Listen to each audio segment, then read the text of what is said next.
Oi pessoal, tudo belezinha aí? Por aqui seguimos na luta, nos cuidando na fila da vacina e sem brigar tanto com esta rotina aqui. A pandemia deixou a galera quase sem escolha de entretenimento e diversão, né? Então bora olhar as coisas com outros olhos e mergulhar neste Brasil gamer.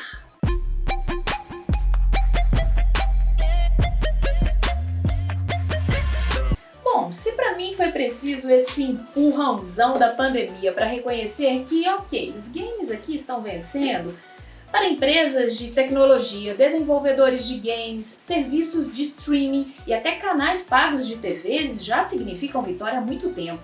A bandeira de cartões Visa fez um levantamento no Brasil no ano passado e viu um crescimento de 140% nas transações em plataformas e consoles de jogos.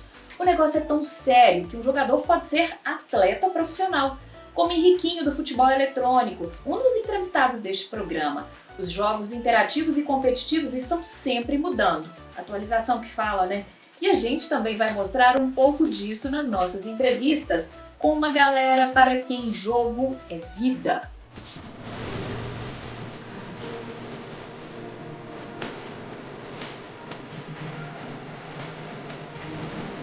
Meu nome é Beatriz, eu tenho 28 anos, sou jogadora de esportes eletrônicos. Build anything you want, day or night, rain or shine, because this is the most significant sandbox you'll ever set foot in.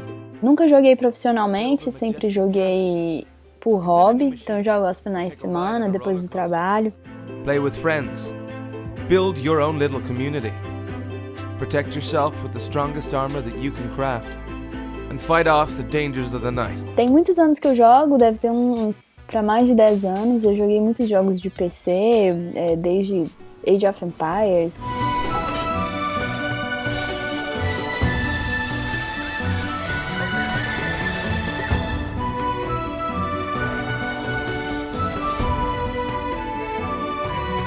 Counter-Strike.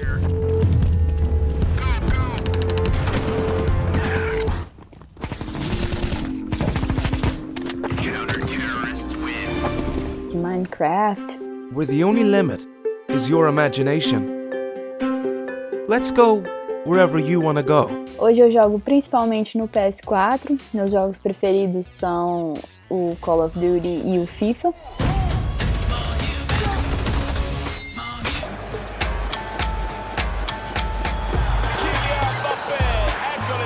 Pratico futebol desde criança, né? Então é uma modalidade que eu adoro. Naturalmente, uma vez que eu me interessei pelos esportes eletrônicos, a minha preferência foi também por jogos de futebol.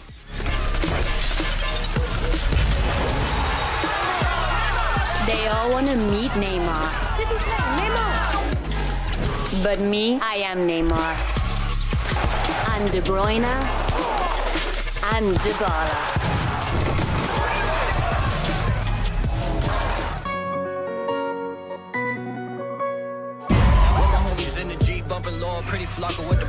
Meu nome é Caio Augusto, tenho 21 anos, sou morador aqui do Barreiro, em Belo Horizonte.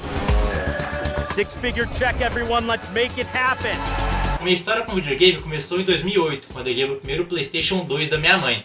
E assim, foi algo fenomenal pra mim, porque eu adorava videogame, eu via meu primo jogando assim o PlayStation 2 dele, e eu sempre quis ter um também pra me jogar com ele.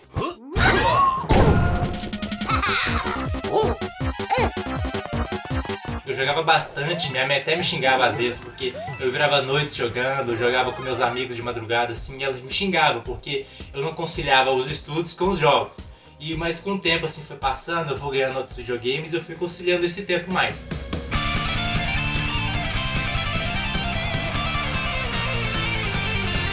O jogo que eu mais gosto de jogar atualmente é o FIFA 21.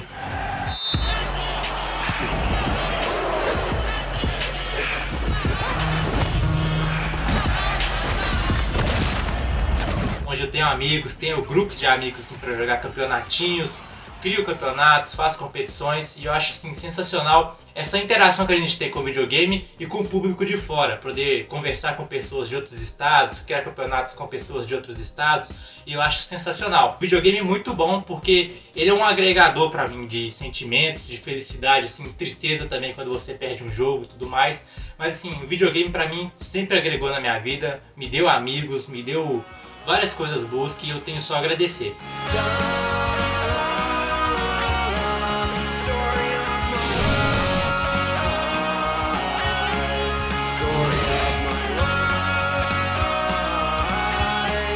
É mais ou menos assim a vida de 84 milhões de brasileiros. 70% dos internautas do país são consumidores do mercado de games, segundo um estudo de audiência digital da empresa Comscore.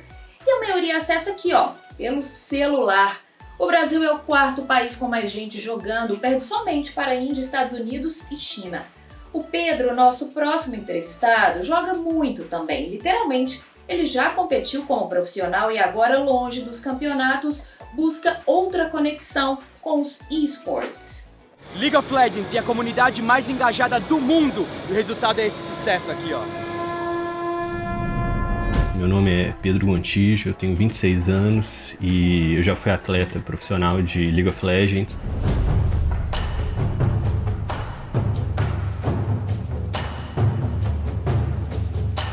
Disputei o primeiro campeonato brasileiro em 2012 na BGS.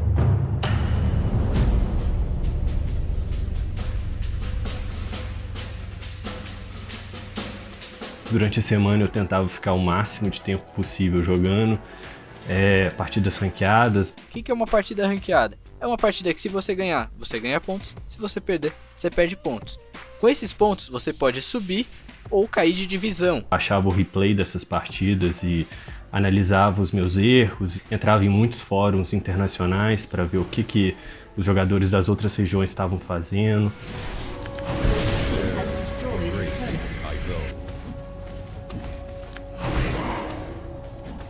Também tinha a questão das atualizações do jogo, as prévias de atualização, onde eu lia elas e, junto com esse conteúdo dos fóruns, buscava ver o que ficaria bom, quais campeões estariam bons, quais campeões estariam ruins. Olá, tudo bem? Que sou eu, Ukla. Hoje a gente vai conferir os novos itens míticos, os itens lendários e os itens que foram modificados. Agora, antes de começar a falar dos itens, é legal você entender que duas coisas mudaram. CDR virou aceleração de habilidade, que basicamente agora significa com que frequência você vai lançar mais rápido a sua skill. Vampirismo, cara. Vampirismo, existe agora vampirismo físico, vampirismo mágico e o vampirismo universal. Isso dava durante a semana 8, 10 horas por dia. Realmente o máximo de tempo que eu conseguia ficar. Conciliando com a escola ainda. E nos finais de semana, como era um ambiente ainda muito amador, tinham diversos campeonatos, que, basicamente sem nenhuma premiação, meramente para um reconhecimento seu. Então, todos os finais de semana eu não poderia sair, basicamente, porque eu tinha que ficar disputando eles. E teve um muito marcante, que foi o Campeonato Mineiro, onde a final acabou sendo na madrugada de domingo para segunda. Meu time foi campeão, eu estava super feliz lá. E no outro quarto estava minha mãe completamente transtornada comigo, porque eu tinha aula no outro dia, eu estava falando extremamente alto pela comunicação da equipe. E acho que esse é um ponto muito importante, né? O estigma que tem em relação a essa área dos novos atletas que estão surgindo, que são esportes eletrônicos. O Dudes poderia facilmente ganhar um contrato vitalício com qualquer equipe do CBLOL para sempre presenciarmos cenas como essas. Que eles tinham Rakan, Thalia e Ornn e ninguém acertou um skill. A família tem um certo receio, basicamente porque no tempo deles não tinha nem internet, muitas vezes não tinha nem computador, eles não tinham acesso a isso, eles não cresceram nessa área. E eu acabei cedendo a essa pressão, entrei na graduação e dei um passo para trás, estabelecendo o League of Legends como um hobby e todos os outros videogames que eu jogava em geral, Counter-Strike. Acabei mudando de curso algumas vezes, até que eu me reencontrei no direito. Eu estou para formar esse ano e meu trabalho de conclusão de curso é na área de esportes eletrônicos, que é o enquadramento legal desses atletas na nossa legislação. E isso mostra como que essa indústria, com o boom que ela sofreu nos últimos anos, você tem uma gama de opções para participar, entrar nela. Vamos falar de esportes eletrônicos, que a gente sabe que está super em alta. E para falar sobre esse assunto, a gente recebe aqui no estádio o presidente da Federação do Estado do Rio de Janeiro de Esporte Eletrônico, Paulo Roberto Ribas. Na verdade, o esporte eletrônico cresceu por conta disso, né? Da tecnologia, que evoluiu muito, da conectividade, né, entre as pessoas, né? E da interatividade pelas redes sociais. Então, o garoto hoje ele não está jogando uma tela só, como era antigamente, né? Então, ele está jogando, mas ele está conversando com todo mundo, está jogando até contra algumas pessoas online. As equipes bem estruturadas possuem psicólogos, possuem treinadores, possuem fisioterapeutas, porque os atletas estão sofrendo com tendinite, em termos da psicologia, eles estão sofrendo com burnout. Tem advogados por trás, analisando os contratos que eles assinam. Nós temos 60 milhões de pessoas no YouTube participando dos eventos, assistindo, enfim. Um mercado de 1,6 bilhões de reais no Brasil. Eu acho muito importante para o jovem que quer entrar nessa área conseguir entender que você não conseguir se profissionalizar não quer dizer que você não vai ter uma chance. Você pode mesclar o sonho tradicional assim de entrar numa graduação, depois conseguir um emprego, mas durante essa graduação trazer e focar ela para os esportes eletrônicos, que são uma área, já cresceu bastante e ainda tem um potencial incrível.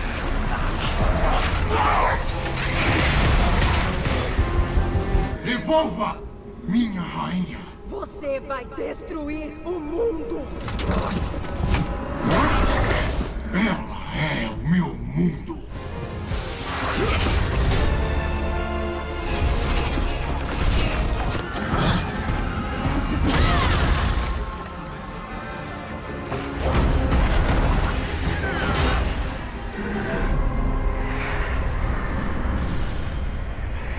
Equipes, torcidas, campeonatos, transmissões oficiais, confederações. O Brasil também já tem juristas defendendo que a Lei Geral do Desporto deve valer para o esporte eletrônico. Tudo isso sinaliza para o reconhecimento de que esforço, disciplina e superação são valores para qualquer ambiente esportivo. E o do gamer profissional é mesmo de muita pressão, como nos contou o Henriquinho. Ele chegou aonde poucos conseguiram se manter. É campeão, garoto prodígio de BH! O Henriquinho sagra-se campeão no jogo de ida, ganhando de 3-1. E na volta ele consegue 3-3 com merecimento. Que final histórica! Eu sempre joguei desde criancinha. Meu pai tinha videogame, então ele que me influenciou. E meu pai tinha uma lan house, então ele era cheio de videogame, computador. Aí eu jogava o dia todo.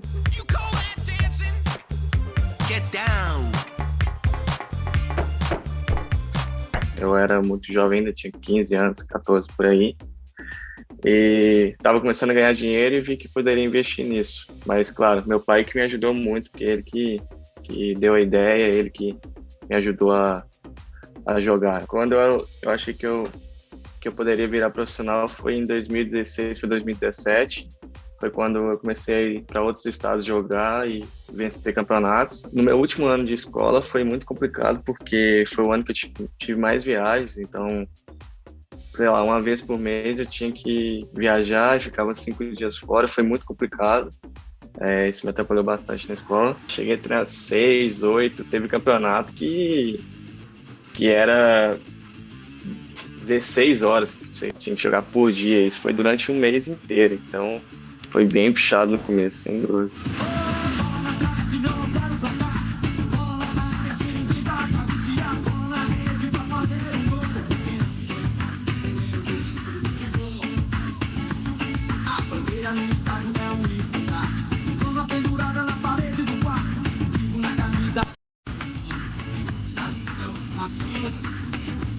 Em 2016 teve Campeonato Chimé Brasileirão, ia começar, né? Aí tinha as seletivas, o campeão representaria o Cruzeiro, né? Aí eu fui campeão em 16, 17 e 18. Aí em 16 eu fui vice-campeão brasileiro pelo Cruzeiro, em 2017 fui campeão, em 2018 fui campeão também, bicampeão.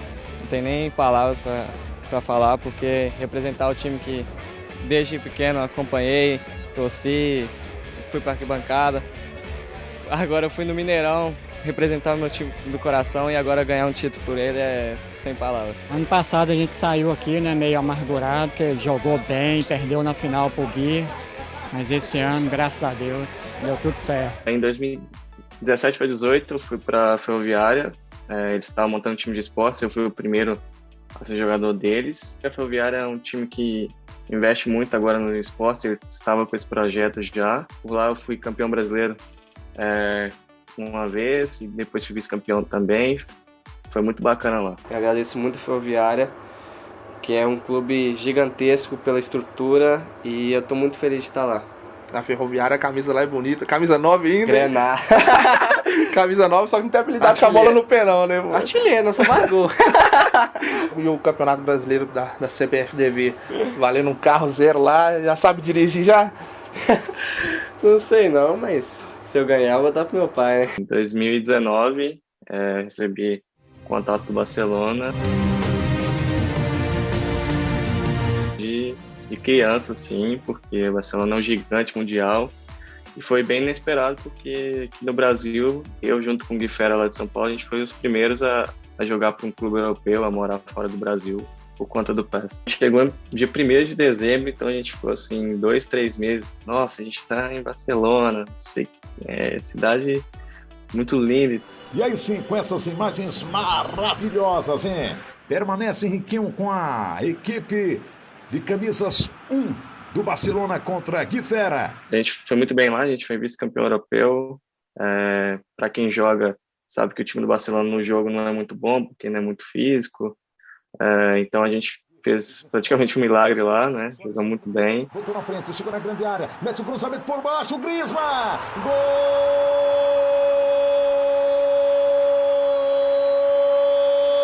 E que gol importantíssimo! É gol do Henriquinho! Tava bem encaixado, só que por causa da pandemia a gente já não podia ficar mais lá. Eu morava com mais 2 pessoas e eu tinha 18 para 19, o outro tinha 17, o outro tinha 19, então 3 jovens. Foi muito complicado para nós, né? Porque morar no país fora, longe do nosso, sem apoio nenhum dos pais por perto, né? E com a pandemia que ninguém sabia o que fazer, era uma coisa muito diferente para nós. A gente retornou para o Brasil e depois o negócio se agravou muito aqui, não podia viajar e a gente acabou tendo que ficar por aqui mesmo. Tinha representado o Corinthians não como profissional assim, mas representado no X11, que é um modo que você controla um jogador só, e a gente foi campeão brasileiro. Então eu já conhecia os jogadores de lá e quando foi anunciado esse gol, o primeiro clube que me chamou foi o Corinthians, teve uns 3 ou 4 mais. Mas eu queria ir por eles porque eu já conhecia os jogadores, né? E sabia da torcida também, que eu tenho muitos amigos corintianos e eles mandavam mensagem todo dia, vai pro Corinthians, vai pro Corinthians.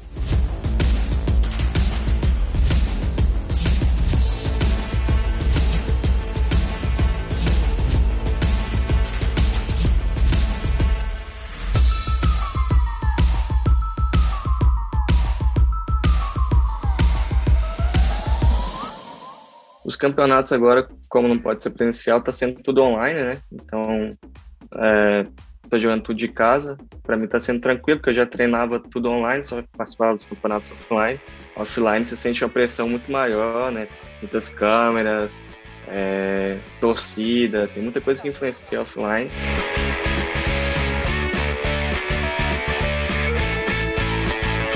Hoje eu disputo profissionalmente 2 modos, que é o 1 contra 1, né? Que você joga contra outra pessoa, e o modo que está tendo campeonato pelo Corinthians, que é o X3, são 3 jogadores de um lado, 3 do outro. Então eu procuro treinar mais ou menos 1 a 2 horas assim de X1, que é o que eu jogo diariamente, então já tenho o tempo do jogo, não preciso ficar 10 horas jogando. E o modo X3 a gente treina umas 4 horas por dia, mais ou menos, para poder manter o ritmo, né? Porque o campeonato é longo e tem toda semana e esportes, né? Mas ainda assim tem alguns jogadores, não são muitos, mas acho que uns 10 jogadores assim vivem de PES, com salário, com streamers, com patrocínio, com alguma coisa assim, né? Então, para aqueles que conseguem viver, sim, ganha bem, dá para viver tranquilo. Nesse momento o placar vai dando a classificação pro Henriquinho, o Alan Leal não vai vender barato. Olha o Benzema, partiu dali, tive que até interromper daí o Douglas, quando o Benzema partiu para dentro dali, chegou antes a marcação, travando, o árbitro com certeza deu vermelho pro Nicolas Süle, foi expulso o zagueirão aqui do Bayern de Munique, dali a Casemiro toca a bola na intermediária de Hazard, pode tocar para o Rodrigo, faz grande jogada no meio de dois, girou em cima da marcação. Muito bem, dali para fazer a proteção de bola, Henriquinho, passa o pé na bola, que grande jogada, Jovic! A tendência, eu acho que daqui a uns anos é profissionalizar bem, os clubes pagarem mais, ter mais jogadores profissionais, mas eu sei que isso aqui não é para sempre, né? Eu procuro já estar de olho em algumas coisas, pretendo também ser coach, dar aula, também eu gosto muito de jornalismo, pretendo fazer uma faculdade depois, para ficar dentro dos esportes, não só esportes, mas esportes em geral também, eu gosto bastante. Então eu estou sondando um pouquinho os dois lados para poder ver qual que será o futuro. Se eu ver que o cara tá me impressionando muito, eu coloco retenção para ficar mais com a bola e rodar para achar espaço. O provocador eu sempre uso passe curto, eu gosto. Não gosto muito de passe longo, que o time muda muito das minhas características. Para os pais é complicado, eu sei que é complicado, porque isso ainda não é muito reconhecido, mas eu acho que é a profissão do futuro, assim. Claro que a gente tem que estudar bastante, né, porque é o principal, mas se der certo, né, no videogame também é uma profissão que vai dar muitos bons frutos.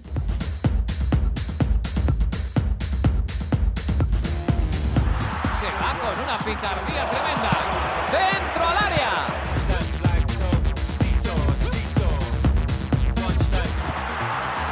¡Qué maravilla de Ronaldinho Gaucho! Ocasión de disparo. Chuta Messi, acaba de demostrar por qué está en el campo. ¡Gol! É isso, gente. Seja para gamer profissional, jovem que joga por hobby, adolescente que tem que conciliar lazer e escola, é preciso cuidado e equilíbrio, né? Nossa sociedade vem mudando muito com os avanços tecnológicos e cabe a todos nós, de todas as gerações, fazer as melhores escolhas dentro da nossa realidade. E hoje a minha é essa aqui, ó. Escola ok, trabalho ok, jogo liberado. Fui! Até a próxima!